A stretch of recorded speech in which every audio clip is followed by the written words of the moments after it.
All right. We're going to make corrections. What was the date we had to have this one back in by? I'm going to be worried about that right now. All right. Okay, today I'm going to hand out your tests so we can look at the scores. Because everyone's done. Now, I do want these back today, so you don't get to keep them. I want them back. Okay? Actually, pretty good scores. I'm pretty happy with them. Nelson, here. I think I hold Brady. I'll start back. You do? No. You don't seem very excited Brown. about it. I don't know, Erica. Gone. Brady. She's sick. Vic. Sarah. Abby's three. Young. Thank you. All right, you. Steph. Oh. Morgan. Lily. Chase. I just won. Spencer. But I got this. Ashley.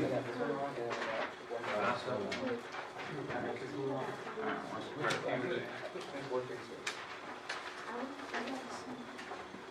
Okay. All right. Look it over for right now. We're going to get started here in a second. I'm going to put the test up here, and then we're going to talk about why you scored, what were your points, why you missed a certain point here and there. I'll give you maybe a minute to look it over for right now. In fact, I'm going to put the test up here. Here's the first page for right now. We're going to start reviewing this here in a second, but I want to give you at least a chance to look it over real quick just to see what you have. And that'll give me a chance to do the attendance here.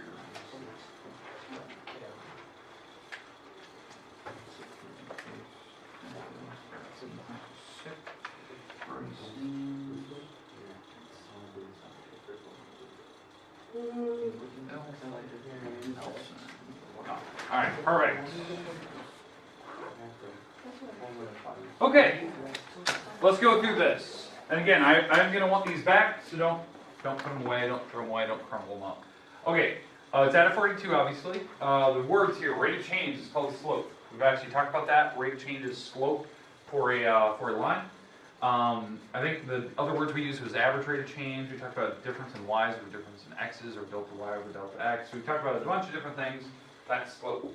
The next one, angles that are not between parallel lines. So that's exterior, and they're on one side of the transversal, that same side of exterior. Angles that are equal, congruent angles that are formed by intersecting lines. That's vertical. Now, I know some people would argue, like, Ward, that could also be perpendicular. But it didn't say that they had to be 90s. It said any angles that are equal that are formed by lines that are crossing. That's vertical. Because vertical could be perpendicular. Okay? But the next word, coplanar lines that intersect at right angles, that's perpendicular. Right angle. Euclidean, we talked about this on practice test day. It's the belief that parallel lines exist. And corresponding, non-adjacent angles, one's in between the parallel lines, one's outside the parallel lines, and they're on one side of the transversal. It's the longest explanation ever, but that's corresponding. That's your 6 points for right there. Hopefully that made sense to you. Okay, let's keep going here. Number 2, you have 5 words you can pick from. And in fact, I used all 5. I didn't even repeat them. So, 5 and 7. These are corresponding. They're on the same side of the transversal, so the same side, but one's inside, one's outside, so it had to be corresponding. 4 and 8. These are exterior. They're on the outside of the parallel line, so they're exterior and they're alternating sides of the transversal. 7 and 3 are alternate interior. They're on the inside of the parallel line, so they're interior and they're alternating sides of the transversal. 6 and 7 are same side interior. And then 1 and 4 same side exterior. So there you go. In fact, I didn't use the word more than once. You could, because they're completely random when I picked the random numbers, but those are your only options you could pick.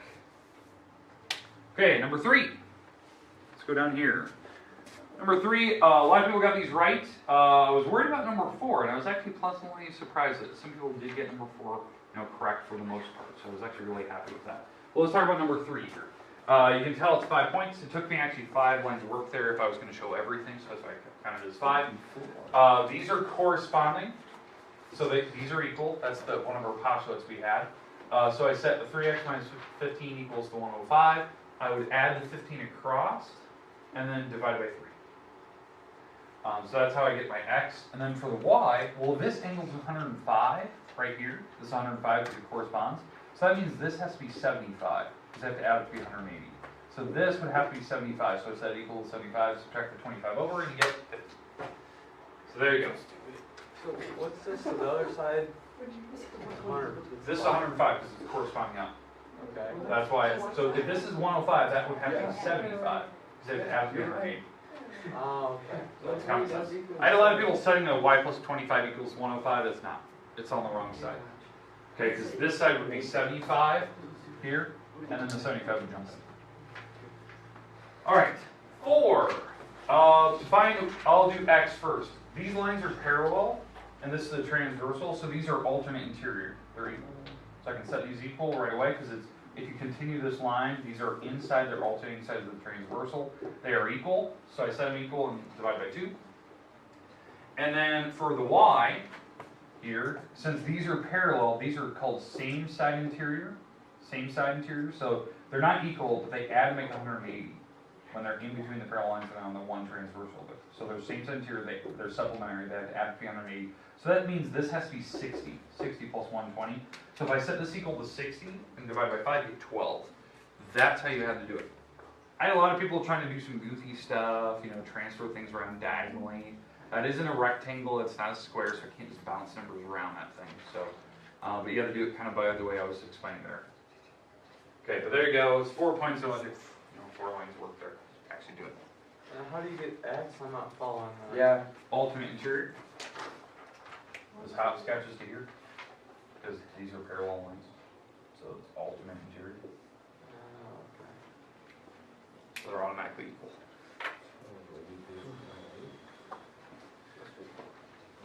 All right. So there you go. So the first page, what is that? 19 points, something like that. How do I get 37 on 42 and I only missed 3 questions? You missed the back side. What's that? You missed some on the back. I missed one on the back, just the formula, because I just counted on, what is it, number 7, I just counted, so I Oh, get that, but... I'll look at it in a minute. Maybe you're just not seeing one of them, or maybe I marked it wrong. Check that. Alright, number 5. You had to find the slope. Number 1, you had to count your fingers. You can actually see the dots there where I actually was counting just to make sure that the formula would give you the right answer. So again, how you do slope is rise over the run, so that's dropping 4, running 5. So drop 4, run 5. Ignore this. Yeah, I was gonna say it's a negative. Ignore that, yeah. I don't know why I wrote that. Just ignore that. But anyways, it's negative slope, as you can see there. And then if you did it by the formula, I wrote down the coordinates, what the coordinates were. This was -4, 1, this was 1, -3. So I wrote down the coordinates, and what you do is you subtract the y numbers, and you subtract the x numbers. So the y numbers go on the top, because that was what the formula said, so I went -3 minus the 1, and then I went the 1 minus -4, and that made plus. Okay, so then this made -4 on the top, and this made 5 on the bottom, that's why it works, and ignore my stupid word there, I don't know why I wrote that.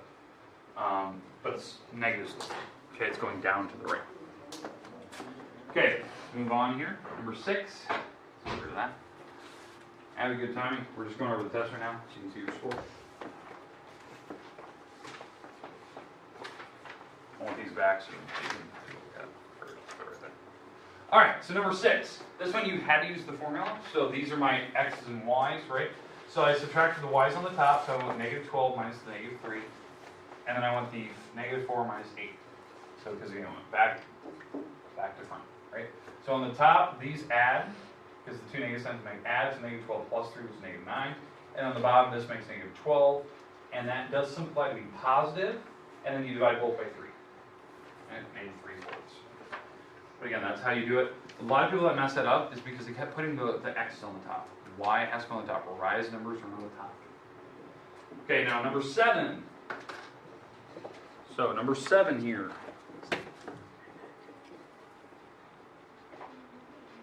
Okay, the number one thing that people messed up on number 7 was graphing it in the wrong area. I know that seems a little goofy to some people, but I had a lot of people forget the negative sign on the 4. They graphed this dot here at 1, 4. So the line was way off. So just be careful of that. You had to look at the negative signs. All right, so we had to draw lines that is parallel to that thing. YZ, this one. So I drew this one first. That's 5, 2, and -3, -5. So I had to be parallel to this line, and I had to go through 1, -4. 1, -4. So I had to be parallel to this guy. So I had to figure out the slope. You can actually see my marks, or I was actually counting. But anyways, I did the slope off to the side so you can see it. You can't see my marks. So I subtract the y numbers, I subtract the x numbers. So this made -7 over -8, which is positive. So it is going up 7 over 8 if you count with your fingers. And from this dot, I had to do the same slope. I had to rise 7, run 8. Now that I have that, you can see that they are parallel. I had to come up with the equation that meets the following condition, that it had to pass through this dot and it had to be parallel to that thing.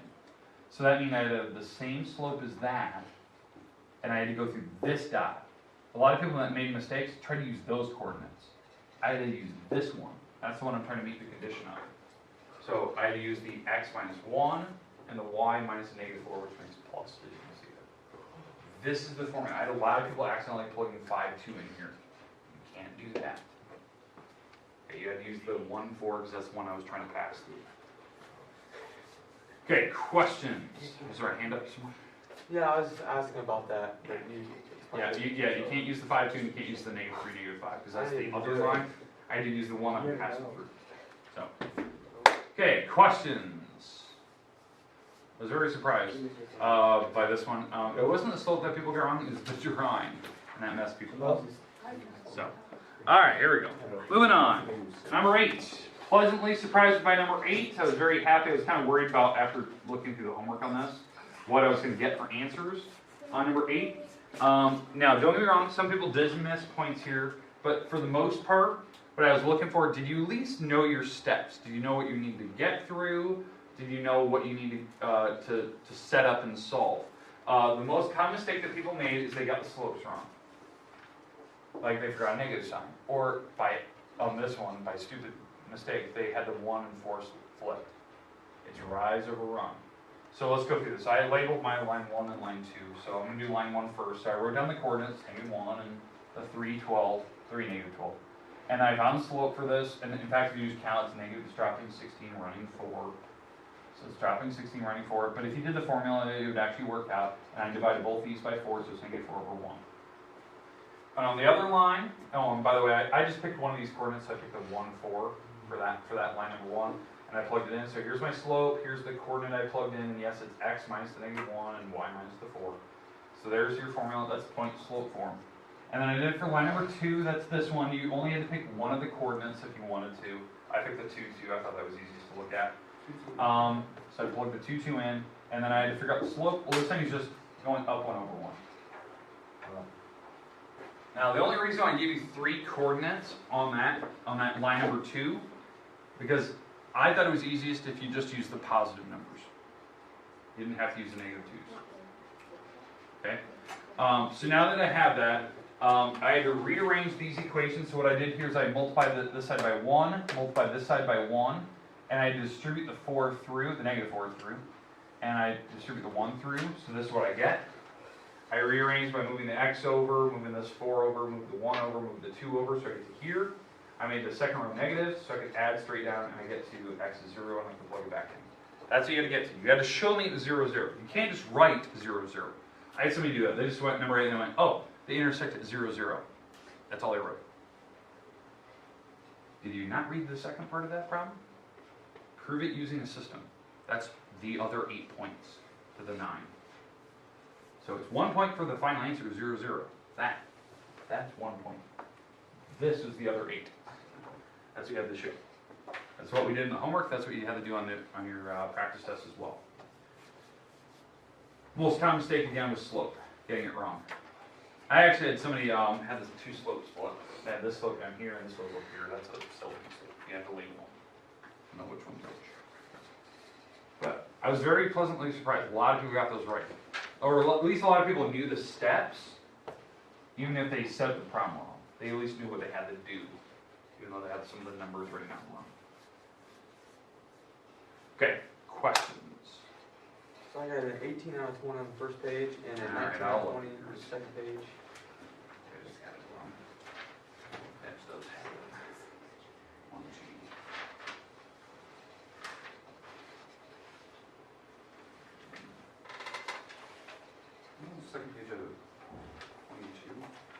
that's why I marked it out of 20. Oh, okay. So, easy fix. Did I mark anyone else's second page out of 20? Okay. So Just, what's, just, you would have had a couple points, you would have had too much. oh, okay, alright. So, Oh, that's a silly mistake. you gave?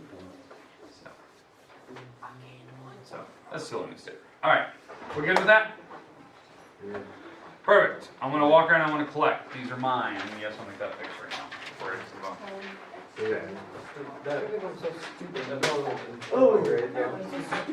I know. Good point. It was on for one. At all, though. Yeah, I know you. With that one.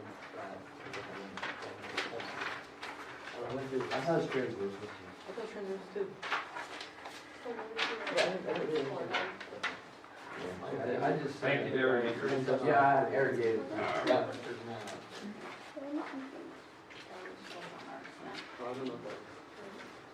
You got two, right? I got three, so. Okay, you need your notes out for right now, so take out your notes, please. Give you a little bit of time to get your notes prepared. Boom. All right, so chapter 4, we're going to do a couple notes today. You are getting homework today, because the last couple days we've been talking about the different names of triangles. So, we've been classifying triangles. We're going to continue that today. The goal today, we have to introduce some properties that will help you name your triangles. Remember, there's only 6 names to triangles. Technically, there's a 7th, which we'll talk about today, but there's 6 names you can pick from. That's what your homework is. You're picking one of 6 names. That's it. Okay, there's a couple problems they'll ask you to name it completely. That's where you have to give it 2 names. We'll go through that here in a minute, what the names they call it. Now remember, on this particular section,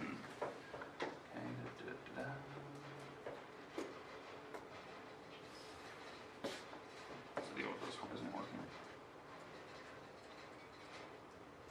Just work. There we go. All right, so the different classifications of polynomials. This is the one we're focusing on, right? The triangle itself. Now, there's a ton of different other types of polygons, which we're eventually going to get to. Here they all are that we've been talking about since chapter 1. Okay, through the 12 set of figures is a dodecagon. After that, they call them 13gon, 14gon, 15gon, right? We're focusing on the triangle, and what your homework is, they're going to give you a picture and ask you for the name of it. So what we discussed the other day, and that was Wednesday and Tuesday, what are the different names of triangles? So you had 2 different names. Remember, triangle means 3-sided, so you can call it 3-sided or 3 vertices. So when you look at this picture does have 2 different names. It does. Every triangle has 2 names. You can name it by its side lengths or by its angles. Now in this particular picture, if I had all the markings here, let's say that this is a right angle, okay? Then you could call this a right triangle. That's how you name it by its angles. Then, if they didn't mark the walls, we would assume that it's scalene, because the 3 walls are different sizes. But they'll give you enough markers. The goal today is to introduce some properties so you know without a doubt, is it scalene? Is it isosceles? Is it equilateral? Or is it acute or obtuse? How do you know? That's what we're going to look at. Because sometimes they only give you a couple markers. So how do you know what the other one is if it's not marked? So that's what we're going to go through today. But your answers today for your homework are one of 6 words. Okay, so here's the words you can use, and this is what we did on that group activity thing that we did yesterday, right? So if you're going to name a triangle by its side lengths, scalene, all 3 walls are different. Isosceles, 2 walls are the same, and equilaterals, all 3 walls are the same. Now, here's one of the things I want to discuss today when they have the picture. Obviously now the scalene one, all the walls are marked and all the angles are marked.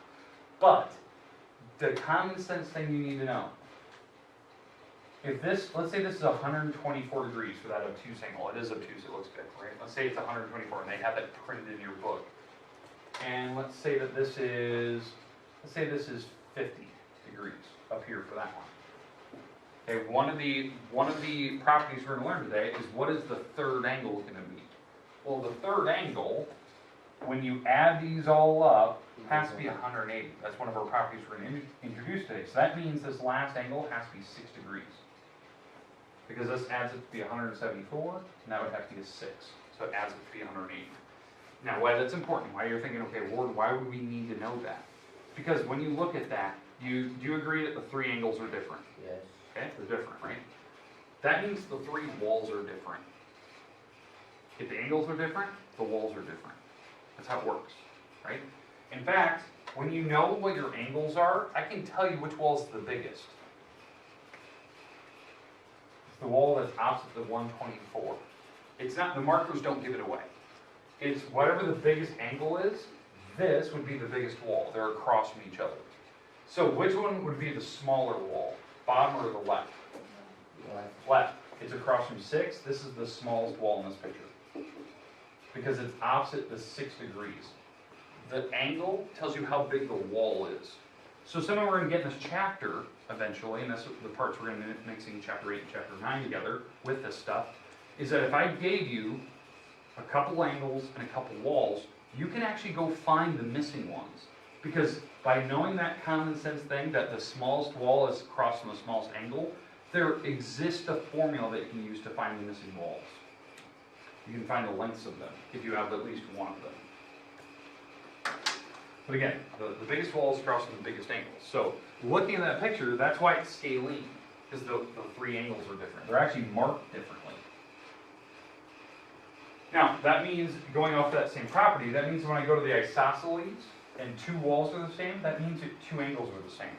Because if the angles are the same, the walls are the same. So that's what would point across. And that would mean this third wall here is different. It's different than the other two. Because it's not marked the same. And that means the angle is different. And then obviously equilateral means all the angles are the same, because all the walls are the same. Now a lot of people yesterday in that group said, you know, they're looking at those triangles, they're like, well, Ward, all these equilateral triangles are acute. I agree, if you look at that picture, they're all acute, right? But what you don't know is that all those angles are exactly the same number. Because if the walls match, the angles have to match, and they're all the same. In fact, all these angles would have to be 60. So this, an equilateral triangle, can also be called equiangular, because the walls match, so the angles have to match. So that's something you need to know. But again, when you're doing your homework today, you're using one of these three words when you look at your picture. One of those three has to be. The other words we talked about the other day and Tuesday was the other words. You could call a triangle acute. You could call it right. You could call it obtuse. Okay, these are the other words you could use. Because again, there's 6 words. Acute means all angles are less than 90. Right means there is one 90-degree angle. And obtuse means there's one angle that's obtuse. So let's go to the right triangle here. Which wall is the biggest? C. C, has to be. These angles are definitely acute. These are acute angles, they're small, you can see it from the picture. That's the biggest angle in that picture, that's the biggest wall. Now I don't know which one's the next big wall, because I don't know what these angles are. If I had the numbers, I could tell you that. That's one of our properties today. And then for the obtuse, which wall is the biggest? Right, left, or bottom? Which wall is the biggest? Bottom. Bottom, because it's opposite the biggest angle. That has to be the biggest wall. So that one has potential, same with this one, that they could be scalene. This one could also be scalene. All three will also be different if I know what the angles are. But again, they're going to give you some of the angled markers, so you can kind of tell. You can go backwards and forwards. You can tell me what type of angle it is and what type of wall it is if you know those numbers. That's why it's kind of helpful. And knowing the walls can tell you what the angles are. You can tell you if they're small or big or whatever they are. Okay, so it's going to be one of these 6 words. Now, there's only a few problems in your homework today where they have you write all 6, or all the combinations. What I mean by combinations, you have to write 2 words, right? When you look at the picture. Some of the problems, they'll give you a picture and they'll say, hey, just name that triangle by its angles. That's all it says in the directions. So you only have to give it 1 word to be a cube. If it said name it by its side lengths, you only have to give it 1 word, scalene. But if it says classify it completely, then you have to give me 2 words per picture. That's where these properties will come into play. Okay, so do you understand what your homework is? It's one of 6 words, potentially 2 of the 6 words that you have here. So I'm giving you what your answers are there. Okay, so now the properties. There's 4 properties we have to go through. So here they are. Here's the first one. And yes, this one does have a name, you might want to write it down. The sum of the measures of any triangle. So when you add up all the angles, that's what the word sum means. You add up all the angles together, you get 180 degrees.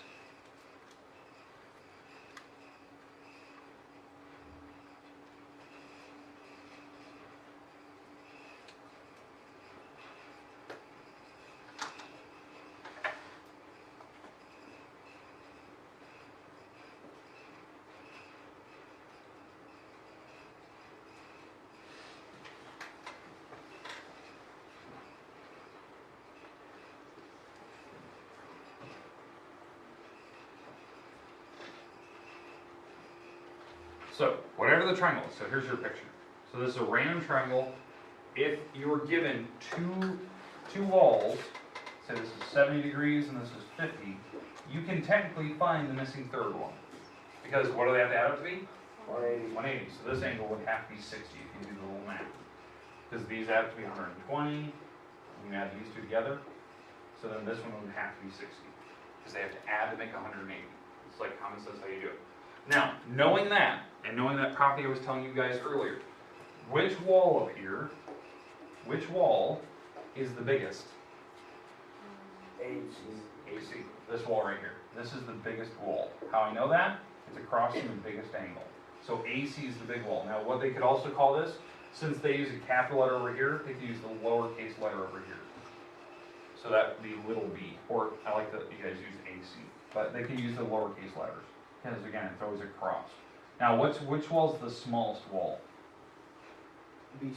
BC, yeah, this is the smallest wall. This is the small wall. And how I know that? It's across from the 50. And what they would call that, since there's a capital A up here, they would call this the little a. Because again, it's across from the vertex. That's how they letter on it. But if you want to use BC. Now again, you're not going to have to do that. The only reason I'm telling you that, like why you want to look at this, because now that we know that this triangle is acute, because all the angles are smaller than 90, it's also scaling. Because all the angles are different, so all these walls are different. That's what I'm trying to get you to see. They're all different walls, because all the angles are different. So it's scaling and acute. By just knowing the angles, I can automatically tell you that.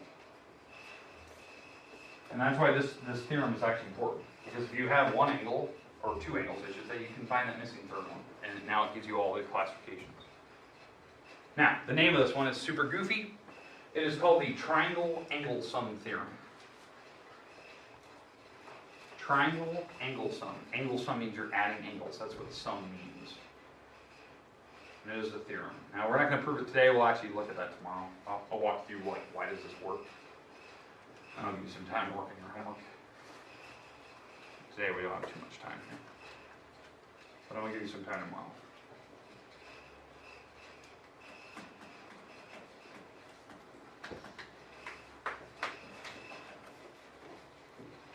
Okay, question. Okay, second theorem. Second theorem that will help you out.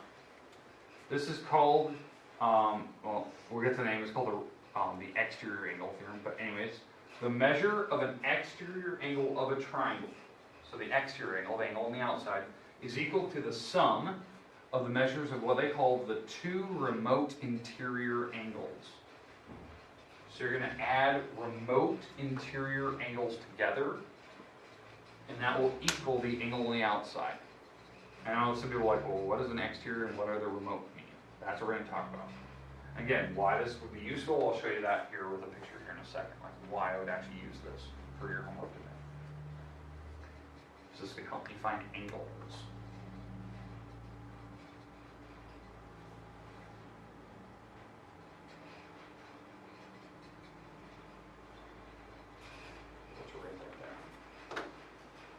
I'll give you the picture here in a minute, and we'll explain all these words.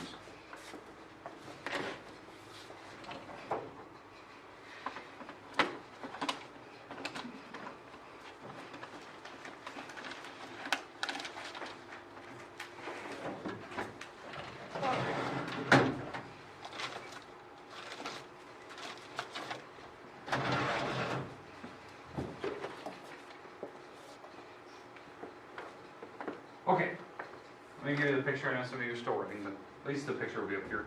Okay, so I picked a picture out of your book that had it kind of labeled, like kind of like this. Notice the exterior angle where it's labeled. So that's my angle number 4 over there. That's an exterior. A lot of people have the misconception what an exterior angle of a triangle is. So when you have a triangle, most people think that an exterior is like the thing on the outside, like this whole thing. That's not true. How you actually find an exterior angle, you pick one of the walls and you just extend it straight. This is an exterior angle. That's kind of like what they did there. They extended one of the walls, and it's just that little piece. It's always small.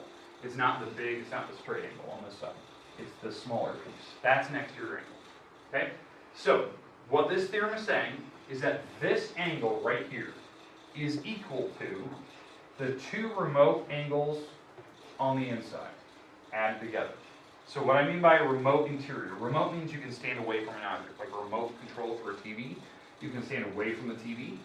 Well, these angles are the remote ones.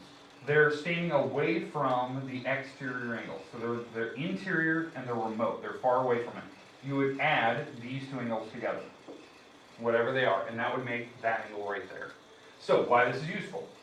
If this is 70, like we know that angle is 70, and this is 50, then that means this one would have to be 20.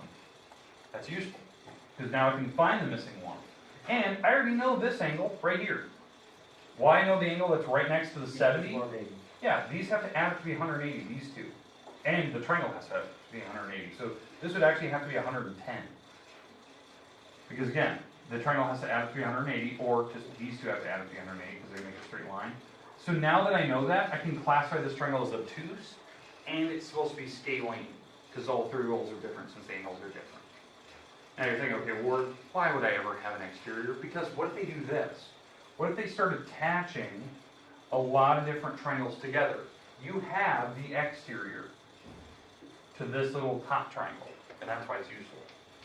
So you can start kind of mixing things together and seeing how things fall into place.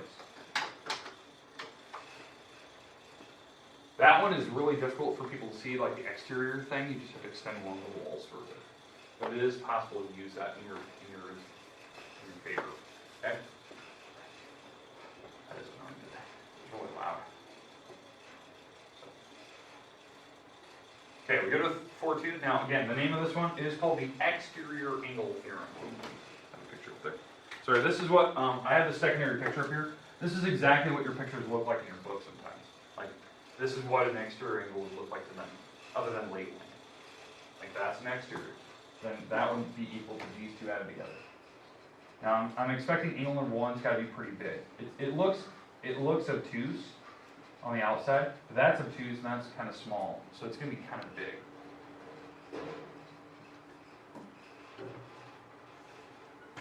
Okay, questions? Okay, now the next two theorems we have, they're not really theorems, they're actually called corollaries. What I mean by corollary, you'll see the word here in a minute, it's a follow-up theorem. It's not important enough to be its own theorem, it's not important enough to be a postulate. It's basically using these two, and it's making another, like, obvious, comment about it, okay? So, let's go through this first corollary, and it's going to be using these. So this is called Corollary 4.1. The acute angles of a right triangle are complementary. So in a right triangle, here's my right triangle, the two angles that are left have to be acute. Well, duh, you can see it. Like common sense, like this angle's pretty small, and this angle over here is pretty small. But what this theorem is saying, or this corollary is saying is that they have to add to be 90. They have to be complementary to each other. So if, like, let's say that this is a 45, then the other one has to be 45, because they have to add up to be 90. So if I knew that, then this triangle is actually a right triangle, because that is a right angle, and that triangle would be isosceles in that case, because two of the angles match, so two walls match. But this corollary doesn't say that the numbers have to equal each other, the two that are left. They just have to add to be 90. So I could have 30 and 60. Maybe that's what the angles are. They have to add to be 90. So in that case, that triangle would be a right triangle, but it would also be scalene, because the three angles are different. Okay, questions, comments about this corollary. Now, why it's not something like aha, and why it's not a new theorem. Because the only thing that's following is, like, what do you know these have to add up to be? 180. That's all it's following. So common sense, if that's 90, these two have to add up to be 90, because 90 plus 90 makes 180. So it's nothing like radically new. It's just making an observation about the picture. So the other two have to add up to be 90. Okay, now, again, why do they call it a corollary? It's a follow-up. It is a perfect follow-up to the one we did earlier, the triangle angle sum. It's just following. It's just making an observation about a picture. So it's called the triangle angle sum corollary. Right, there's actually two of these. So the smaller angles in a right triangle have to be complementary. The two that are left. They have to add up to be 90.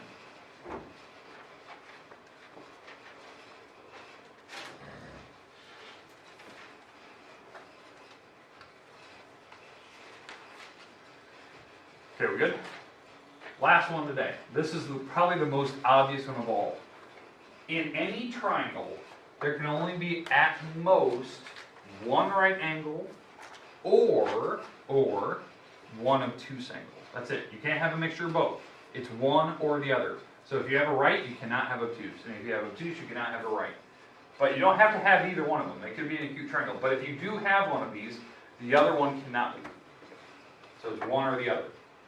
Well, that's common sense, right? Because if you had a triangle that had both had a right and an obtuse, you'd already be over 180.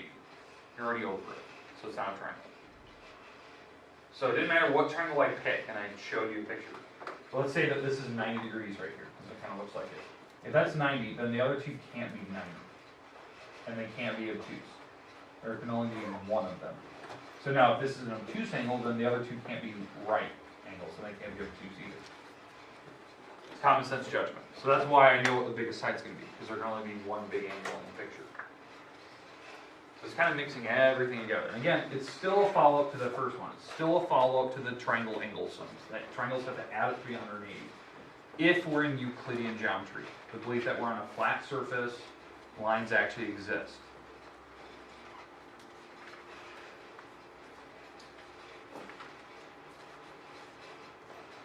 Okay, we good?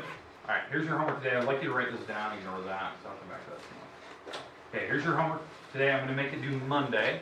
I'm going to give you a ton of time tomorrow to work on it. Pretty much almost all of class tomorrow to work on it, except for that last picture I just showed you by accident. So, on Monday, you have page 240, 4 through 13, number 15, 16 through 26, the evens on that part, 37 or 30 through 37, and 40 through 42. And I think, God, that's a lot. A lot of these problems. In fact, like the first brick of these problems, it's just asking for one name. Like, look at this triangle and name it by its sides, or name it by its angles. So it's just one word. It's one vocabulary. The second half, some of these will ask you for both names, like classify it completely. Give me the name of its sides and its angles. That's all. You have 6 words to pick from. It is super, super easy. If you can follow that group project we did yesterday, this is going to be just as easy.